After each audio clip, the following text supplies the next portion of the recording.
Dito sa mundo, ito talaga yung totoo, yung realidad na dapat alam mo at ng lahat ng tao.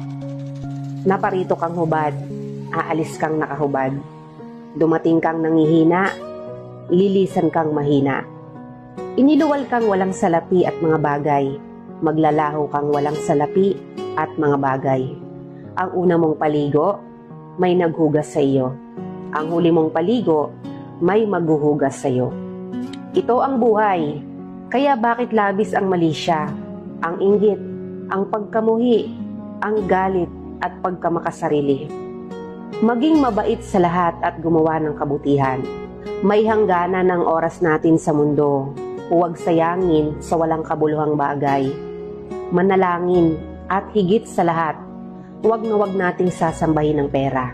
Dahil kahit anong dami ng pera mo o ng ari-arian mo, kapag binawi ng Diyos ang buhay mo, iiwan mo rin yan at hindi mo madadala sa iyong pupuntahan.